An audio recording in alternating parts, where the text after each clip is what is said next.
Shalom. All praises to Yahweh, Bahasham, Yahweh Shai, Bahashem Rakah Kadash. Double honors to the apostles and elders of Great Millstone and Rule Paul. And Shalom to all the brothers doing work sincerity and truth. Um,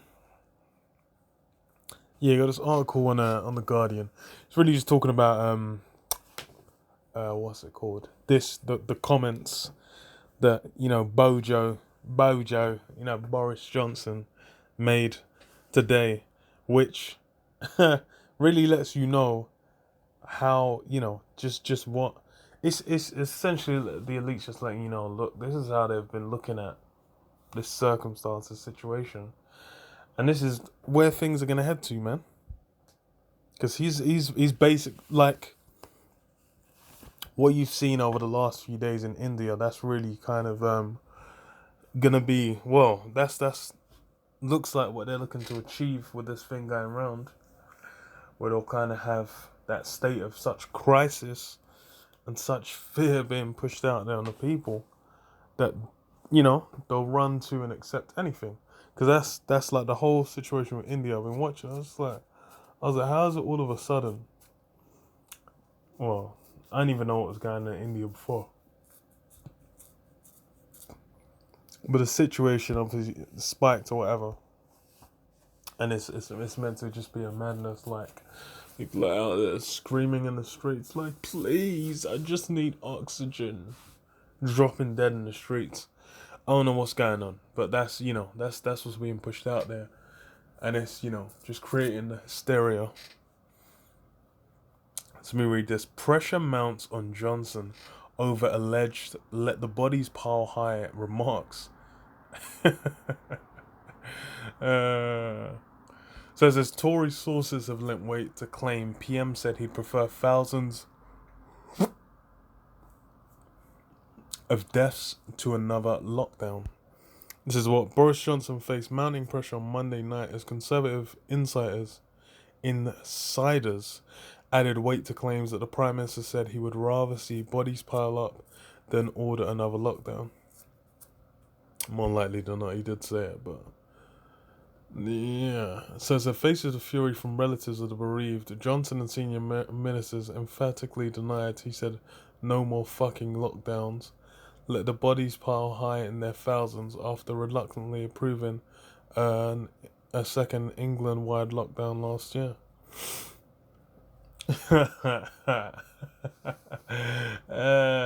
Even the thing is it doesn't even matter what you said, because the vibrations being pushed out there of especially with on the backdrop with the backdrop of India, where it's like getting 300,000 cases, I'm sure, 290 something thousand cases in one day, and like 3,000 people dying. Everyone's just like, oh my god, it's never way. That's everyone. It's destroying the psyche, man.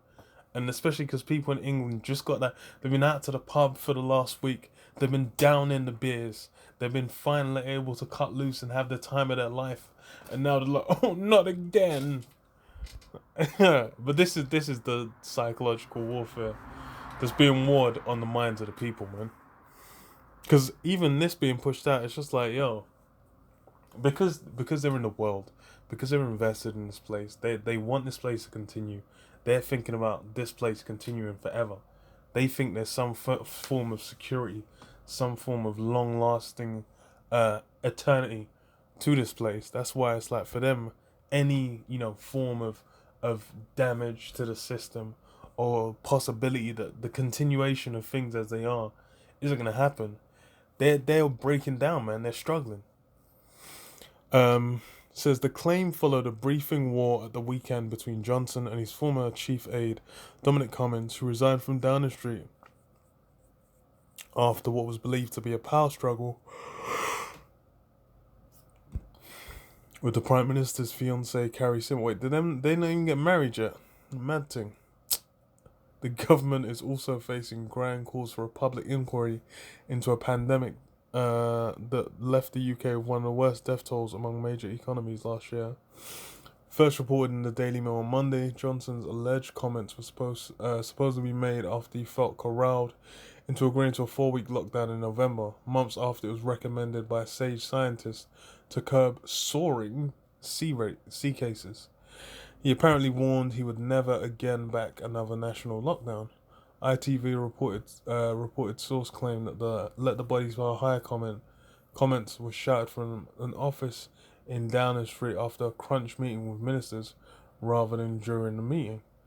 Speaking to The Guardian, a source corroborated that account and hinted that the comments had been heard by a small number of people outside Bojo's office.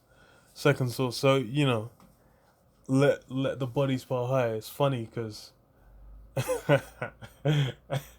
it's that's what's gonna be going down anyhow. Because with the thing going round, it's just one phase,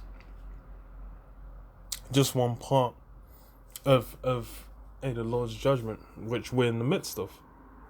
That's really it, and that's what people don't realize. This is why they're so in such disarray. This is why there's so much confusion. That's why everyone's just so worried and on edge, and just like, what's going on?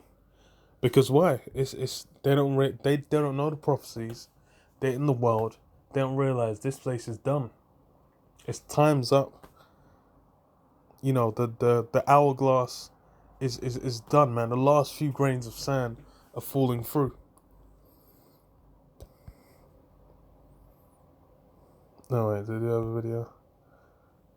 Have you ever said that you'd rather see bodies pile up and go into another third lockdown? No, but again, I think the important thing I think people want us to get on and do as a government is to make sure that the lockdowns work, and they have. And I really pay tribute to the people of this country, this whole country of ours, that have really pulled together and working with the vaccination program. We've got the disease under control. I mean, the numbers of deaths, the number of hospitalizations are currently very low. That doesn't mean that we've got it totally licked. It doesn't mean that COVID is over.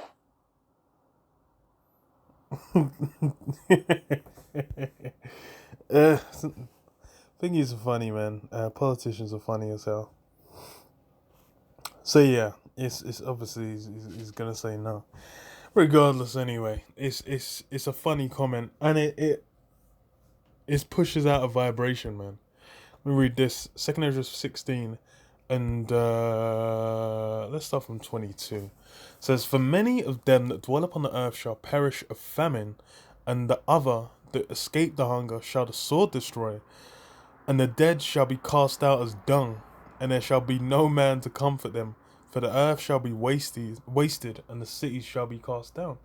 This is what we're going into, man. This is why it's an apt comment to be pushed out, and it really shows where it's gonna lead to, man. Because you watch these post-apocalyptic films, they're pushing out the same vibration, same energies of what's getting ready to go down, man.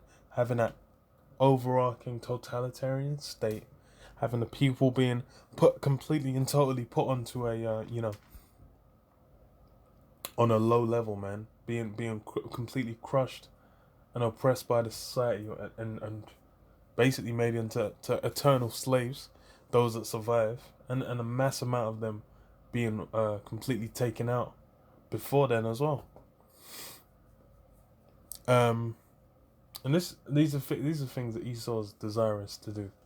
And anyway, you've got the Georgia Guidestones, which are what?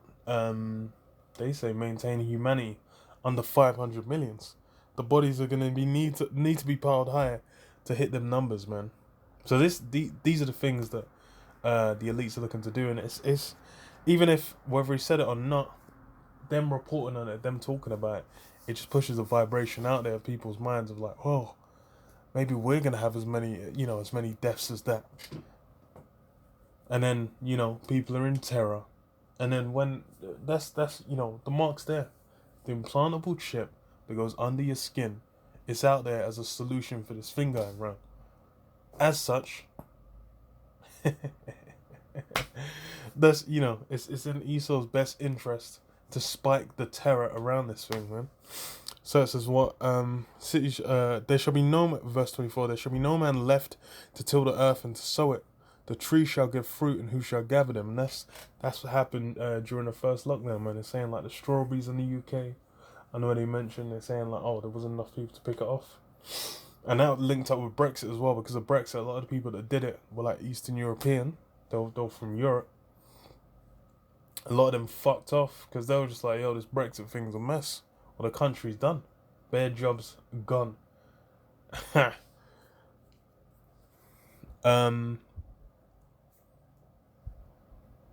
The grapes shall ripen, and who shall tread them? For all the places shall be desolate of men, so that one man shall desire to see another, and to hear his voice. For of a city there shall be 10 left, and 2 of the field, and they shall hide themselves in the thick groves, and in the clefts of the rocks. Yeah, so it's gonna get to the point where there's so many people that die. You're gonna be able to go days without seeing another man. One man could be roaming, just doing his thing, keeping on the low, staying off the grid. You won't see someone for time. That's something again you see in them post-apocalyptic films, man. You see, like, even if it's like The Road's a good example where he was moving around doing his thing. He was not dealing with other people, man. Because madness was a guanin. So that's what, and that's the level it's gonna get to. Is because as well, it's gonna be the peace between men. That's gonna be a complete myth. Because right now, this is something that's only really sustained by the policing forces of Esau. That's the only reason people aren't out here uppercutting and drop kicking and doing every desire they have. In the world. Because why? Then Esau's gonna take you to court, gonna throw you in jail, But them things are gonna be gone. It's gonna go raw and ancient, man. And it's gonna get peak, man. So that's why, bodies piling high. These things are gonna come to pass anyway, according to prophecy, not according to Bojo. But yeah, I'll leave it there. Shalom. Yo, Bashim Rashad, Bashim Kakadash. Right there. Shalom.